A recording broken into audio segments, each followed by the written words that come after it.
Paris, siège du SDEC, bureau de Mathieu Fouché. 29 juillet 1981, 8h30.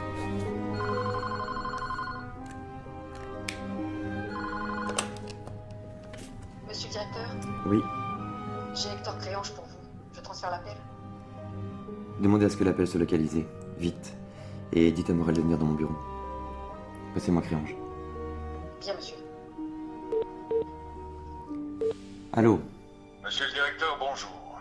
Hector Créange à l'appareil. Je tenais à vous faire mon rapport en personne. Après tout, je suis de la maison. Vous appelez pour négocier votre reddition? Non, pour vous proposer un marché. C'est lui, Morel. Prenez-le sur votre poste. Vous avez trahi, Créange. Je n'ai rien contre vous, Fouché, vous n'êtes qu'un exécutant. Mais ce que je vous propose, c'est que vous preniez votre poste en main en faisant ce que vous n'avez jamais fait. Un choix. Je ne négocie rien. Je vous donne Orlov contre l'abandon des poursuites. Le protocole Colbert me rend la vie extrêmement pénible. Ça fait 2 mois qu'on vous court après. Vous êtes en train de signer votre arrêt de mort avec vos agissements irresponsables. Vraiment? Et que connaissez-vous de mes agissements? Ce que je vous propose peut changer votre carrière, Fouché. Orlov, c'est du très gros. Vous êtes visiblement prêt à trahir tout ce en quoi vous croyez, mais le SDEC que vous avez connu va mourir. Il est comme vous, un fossile honteux qui ne comprend plus rien aux enjeux de notre monde. Quelle prétention! Vous êtes le parfait représentant de votre génération. Social-démocrate myope dans un monde en nuances de gris. J'ai fait des choix toute ma vie. J'ai tué, dupé, trahi, manipulé. Mais j'ai agi en mon âme et conscience, sans jamais nuire à l'intérêt supérieur de la France. J'ai pour notre métier un respect presque charnel. Je conchis les technocrates de votre espèce. Vous êtes un misérable petit tas de décisions non prises, Fouché. Vous êtes un faible. Je laisserai votre fille en juger. Ni vous ni les Amerlocs n'avez la moindre idée de l'endroit où elle se trouve. Ni de ce dont elle est capable. 10h45. Entrez. Monsieur le directeur, faut allumer la télé. Qu'est-ce qui se passe? Vous allez voir.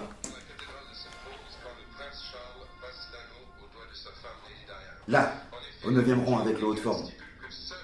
Créange. La cathédrale Saint-Paul en plein mariage princier.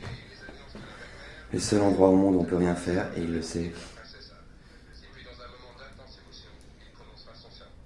Pourquoi s'exposer ainsi? Il n'est assis qu'à une trentaine de mètres du président Mitterrand.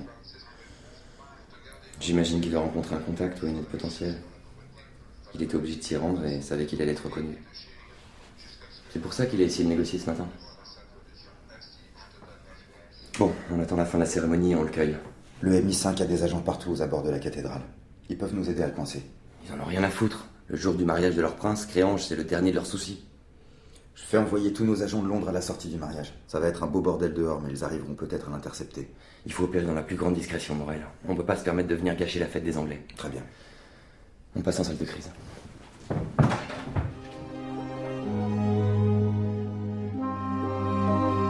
Londres, cathédrale Saint-Paul, 11h15. Il faut faire très vite, je dois partir dans moins d'1 minute.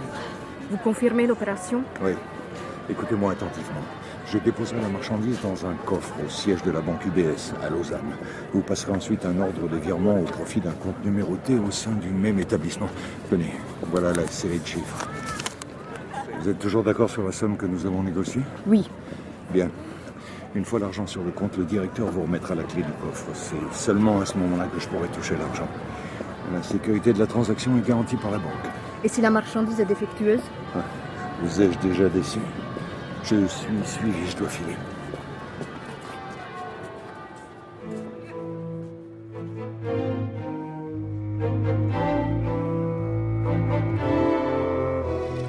Siège du SDEC, salle de crise, 11h30.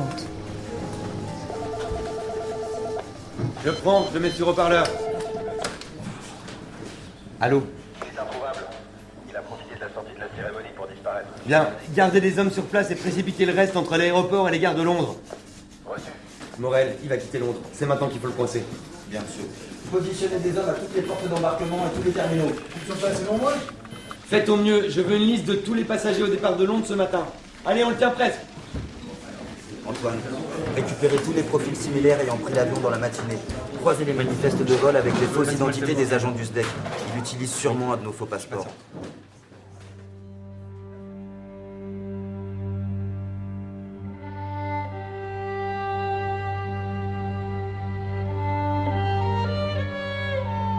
Gardaïa, Hôtel des Dunes, 14h30.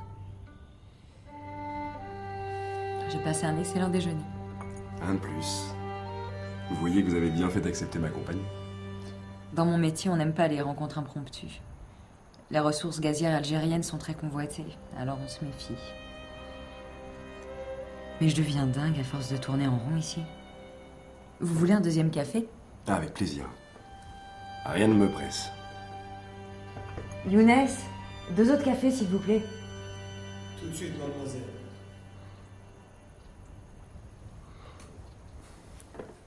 C'est quoi votre boulot? Je sais même pas si j'en ai encore un. Rester au milieu de nulle part pour une durée indéterminée, ça ne doit effectivement pas vous aider à le garder. Et un café et 2 cafés. Ça a, Younes. Et vous? Toujours sans nouvelles de votre collègue? Toujours. J'ai instruction d'attendre. Comme vous, en quelque sorte. Votre histoire d'héritage, c'est si important? Vous sortez pas beaucoup de l'hôtel, pourquoi restez-vous ici? Ça me fait du bien d'être là. C'est seulement un prétexte? Le désert m'apaise. J'en profite pour faire le point sur ma vie et sur certains choix. J'écris un peu, même si c'est mauvais.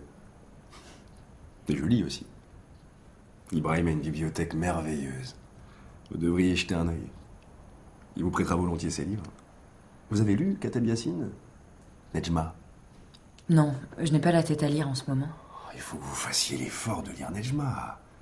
Il y a des pages incroyables. On entend l'Algérie bouillir. Vous allez aimer l'héroïne. On peut pas faire autrement. Je vais le lire. Vous êtes si enthousiaste. Puis ça a l'air beaucoup mieux que ce roman qui traîne dans ma chambre. L'Atlantide de Pierre Benoît. Il m'est tombé des mains. L'histoire d'une reine mystérieuse recluse dans un royaume imaginaire en plein milieu du Sahara algérien. Vous connaissez? Oui. Ce genre de livre représente tout ce contre quoi je me bats. L'exotisme de pacotille. Le fantasme du colon sur les mystères d'une terre qu'il invente, alors que la vraie terre, celle des hommes qu'il a servi, existe réellement.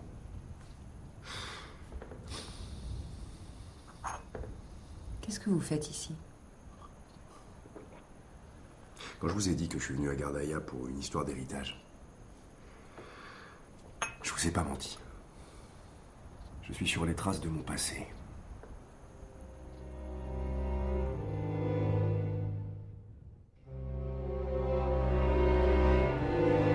Aéroport de Berlin, terminal A, 14h45. Guten Tag. Je voudrais échanger ces livres sterling contre des Deutschmark, bitte. Bien, monsieur. 100, 200, 300, 400, 500, 600, 600 livres sterling. Genau. Cela fait un total de 2806 Deutschmark. C'est parfait. Bitte schön. Vielen Dank. Auf Wiedersehen. Tschüss.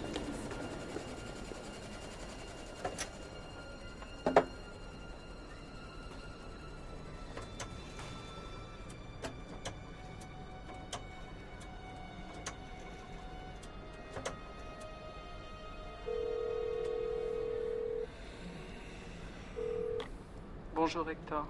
J'ai reçu votre carte ce matin. Vous savez ce que cela signifie? Je ne pensais pas qu'on en arriverait là. Rien ne vous oblige à aller jusqu'au bout. Vous ne me ferez pas changer d'avis. Il est trop tard maintenant. Je ne peux plus renoncer. Je le sais, je vous connais trop bien. Alors, il ne nous reste plus qu'à nous dire au revoir. Puisque nous en sommes aux adieux, je tiens à vous témoigner toute mon admiration. Vous êtes brillante et coriace. Au revoir, cher ami.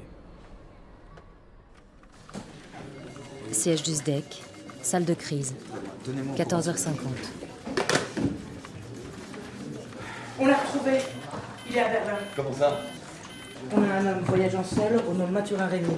C'est un faux passeport de chez nous. Il est embarqué sur le long de Berlin de 12h52. Verrouillez le terminal, il doit pas quitter l'aéroport. Son avion a atterri à 20 minutes. Merde! Monsieur le directeur, Mathurin Régnier vient d'embarquer à Berlin à bord du AF 432 pour Paris, en première classe. C'est Créange. Arrivé à Roissy, prévu dans 1h35. Cette fois, on le tient. De la porte, vous partez à Charles de Gaulle avec tout ce qu'on a de flics. Je veux qu'on l'intercepte à l'atterrissage. Bien compris. Mais qu'est-ce qu'il fabrique? Pourquoi revenir à Paris? Il se croit plus malin que nous. Il a totalement perdu les pédales. Et son excès de confiance va lui être fatal.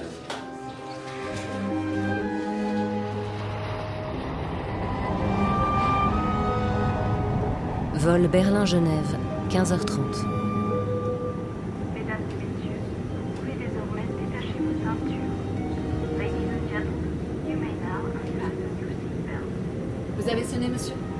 Oui, j'ai oublié mon briquet dans mon bagage. Auriez voulu? Bien sûr.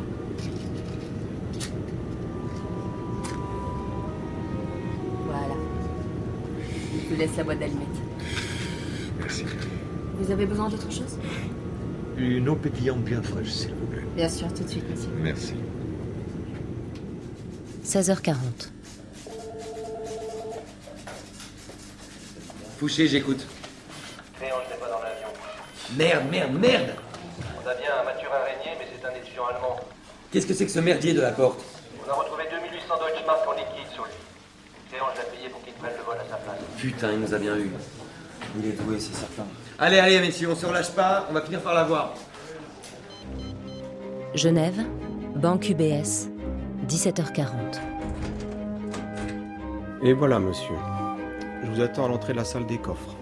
Merci, j'en ai pour un instant.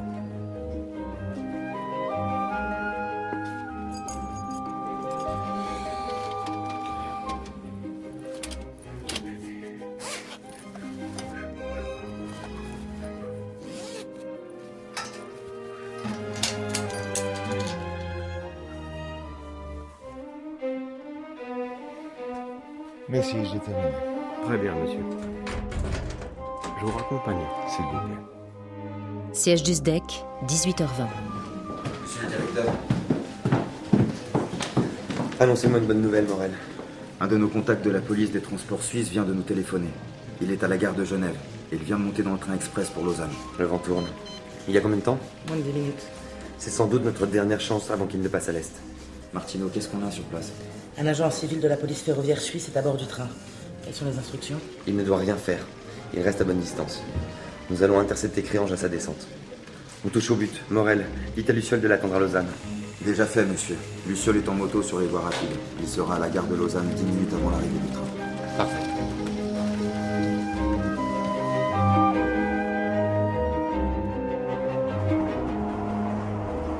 Train Genève-Lausanne, 18h35. Bonjour, monsieur. Un chocolat chaud, s'il vous plaît. Vous prenez une table ou bien je vous sers au comptoir? Non, ça ira au comptoir. Merci. Très bien, monsieur. Ah, le chocolat chaud qu'on sert sur vos lignes, c'est vraiment quelque chose. Vous ne prenez rien, monsieur? Non, j'ai pas soif. Il me semble que nous partageons le même compartiment, non? J'avais besoin de me dégourdir les jambes. Vous dégourdir les jambes? Faut-il que vous ayez une mauvaise circulation? Vous êtes monté comme moi à bord de ce train en gare de Genève il y a moins d'un quart d'heure. Monsieur, j'aimerais voir vos papiers. Police suisse. Faites pas le malin. Dans la poche de mon imperméable, il y a un revolver. Il est braqué sur vous. Vous allez me suivre gentiment et tout se passera bien. N'est-ce pas? Allez, avance. –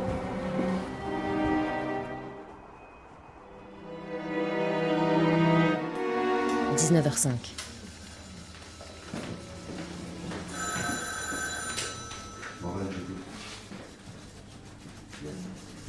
Appel tout monsieur le directeur. Je prends. coucher?